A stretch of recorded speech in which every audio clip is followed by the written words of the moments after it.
Maya Chen sat in the corner of the briefing room at Naval Amphibious Base Coronado, her hands folded in her lap, eyes fixed on the floor. Around her, 23 other recruits buzzed with nervous energy, cracking jokes and slapping each other's backs before the final evaluation. She'd made it through Hell Week, through the endless cold ocean swims and the punishing log drills that broke men twice her size. But now, as Instructor Reeves called names for the leadership assessment, her throat tightened like a closing fist. "Chen!" Reeves barked. She stood, her legs steady despite the tremor in her chest. "You're up for tactical planning presentation. Before we begin, tell us in the comments where in the world you're watching from." Maya walked to the front, her presentation notes trembling slightly in her hands. She knew the material perfectly. She'd designed infiltration strategies that could rival anything taught here. But as 23 pairs of eyes locked onto her, her voice came out barely above a whisper. "The approach vector. We should consider—" The words died in her throat. Sweat beaded on her forehead. Reeves crossed his arms, his jaw set in disappointment. She pushed through, but her voice never rose, never commanded. When she finished, the silence in the room felt like judgment. 3 hours later, she stood in Commander Hastings's office, her military career crumbling like sand through her fingers. "Chen, you've got the physical skills, the tactical mind, even the scores," Hastings said, his voice not unkind but firm. "But leadership isn't optional in the teams. We need operators who can command a room, inspire men under fire. Your psychological evaluation shows severe social anxiety. I'm sorry, but we're recommending you for discharge." Maya nodded, unable to speak, unable to tell him that her silence wasn't weakness. It was years of training to become invisible, to move through the world like smoke. The SEALs didn't know that before she'd enlisted, seeking redemption and a fresh start. She'd been someone else entirely. Her real name was Li Mei, and she'd been raised in a compound in rural Sichuan province, trained from age 6 by her grandfather, a former Chinese intelligence operative. He'd taught her that the deadliest weapons made no sound, a whisper of movement, a shadow in peripheral vision, a touch so precise it could stop a heart or save a life. By 16, she'd been contracted by private military corporations, the kind that operated in the gray spaces between governments. She'd completed 47 missions across 3 continents before she turned 22. Then came Caracas. She'd been sent to extract a diplomat's daughter from a cartel compound. The intelligence was wrong. When she'd breached the 2nd floor, she'd found not 1 hostage, but 12, children all under 10 years old, part of a trafficking operation. She'd had to choose, complete her mission or save them all. She'd chosen the children.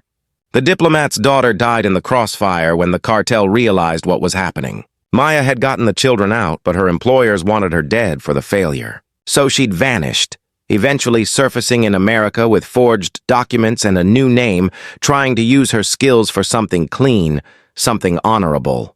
The SEALs had seemed like salvation. Now, at 11:37 p.m., Maya packed her belongings in the barracks, her discharge papers signed. The other recruits avoided her eyes. Failure was contagious in their world.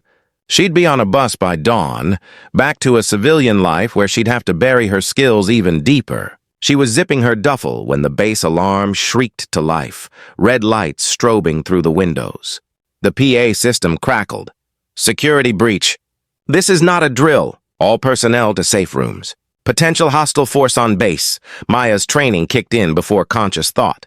She moved to the window, staying in shadow, and spotted them immediately. 4 figures in black tactical gear, moving with professional precision toward the command building. Their weapons were suppressed, their movements coordinated. This wasn't random. Through her enhanced night observation skills, she noticed something that made her blood freeze. One attacker wore a distinctive pendant, a silver scorpion. She knew that symbol. It was Novak's crew, a mercenary group she'd crossed paths with in Syria. If they were here, this was targeted, surgical, and absolutely lethal. She had 2 choices: follow orders and hide, or become who she really was one last time. In the safe room, people would die while waiting for a response that might come too late. Maya grabbed her tactical knife, the only weapon she'd kept from her old life, and slipped out the barracks door into the California night. The base was in controlled chaos, personnel rushing to secure buildings while base security tried to locate the threat. Maya moved differently, using shadow and blind spots, her footsteps silent on concrete. She'd studied this base's layout for weeks during training. She knew every camera angle, every patrol route, every vulnerability. The attackers were heading for the classified operations center where mission plans were stored. Maya paralleled their route, staying invisible, her mind calculating angles and timing. She reached the operations center first, slipping through a side entrance she'd noticed during a training exercise. Inside, 2 junior officers were frantically trying to purge digital files. "Get out," Maya whispered, her voice steady now, commanding in the way it never was in front of crowds. Something in her tone made them obey without question. She heard the breach charge on the main door, 3 seconds until detonation. Maya positioned herself behind a server rack, controlled her breathing, and became still as death. The door exploded inward, and 4 attackers flooded in. "Secure the terminal," their leader said in Russian-accented English. Maya recognized his voice. Yuri Volkov, Novak's second-in-command. She'd embarrassed him in Aleppo, escaping an ambush that should have been impossible to survive. He was here for the SEAL mission data, but she'd bet her life he'd checked the base roster and knew she was here too. "This was business and revenge. The files are encrypted," one attacker reported. Volkov cursed. "We have 4 minutes before their tactical response team arrives. Find the officer who has access codes." He turned toward the hallway, and Maya moved.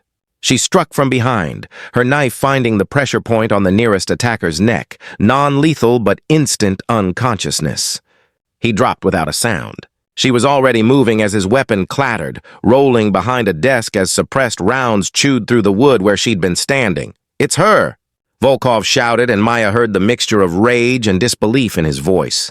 She used their confusion, their shock that the shy recruit they'd probably watched on hacked security feeds was moving like a ghost assassin. She disabled the second attacker with a precise strike to his solar plexus, then swept his legs and delivered a controlled blow that shut down his consciousness. 2 down, 2 to go, and she'd done it without killing anyone, her new promise to herself. Volkov and his remaining partner spread out, professional, careful. Maya's heart hammered, but her hands stayed steady. She grabbed a flashbang from the fallen attacker's vest. They'd brought their own tools for her to use against them. She cooked it for 2 seconds and tossed it into the center of the room. The explosion of light and sound gave her 3 seconds of chaos. She moved through it like water, striking Volkov's partner in the throat and wrist, disarming and disabling him with the efficiency of thousands of hours of training. Only Volkov remained, and he was smiling, weapon trained on her. "Li Mei," he said softly. "The woman who saved children instead of completing her mission. Noble, stupid. And now you're what, playing soldier with the Americans?" His finger tightened on the trigger. Maya didn't have time to reach him, but she didn't need to. Behind Volkov, Commander Hastings and a full tactical team had arrived in absolute silence, weapons locked on target. "Drop it," Hastings commanded, his voice like iron. The next hours blurred, debriefs, interrogations, and finally, at 4:22 a.m., Maya sat across from Hastings in his office again. He studied her with new eyes, the files of her real background spread before him. "The CIA vouched for you," he said slowly. "Said you've been clean for 2 years, that you were trying to start over." He leaned back. "What you did tonight saved lives and secured classified operations. But you lied about who you are." "I wanted to be someone different," Maya said quietly, her voice still soft but no longer weak. "I wanted to use these skills the right way. I thought the teams would give me that purpose. But I understand if—" "You're not going anywhere, Chen," Hastings interrupted. "Or should I say Li Mei?" He smiled slightly. "Here's the thing about the SEALs. We don't just need people who can command a room. We need ghosts, shadows, people who can do the impossible when no one's watching. Your social anxiety? In the right role, that's not a weakness. It's camouflage." He slid a new folder across the desk. "We have a classified unit that specializes in solo infiltration and intelligence gathering. They need someone exactly like you, someone everyone underestimates." Maya's eyes widened as she read. A second chance, not despite who she was, but because of it. "I won't let you down, sir," she whispered, Hastings stood, extending his hand. I know you won't. Welcome to the teams, Petty Officer Chen, the real ones. As dawn broke over Coronado, Maya walked across the base, no longer invisible by accident but by design, finally home in the shadows where she belonged.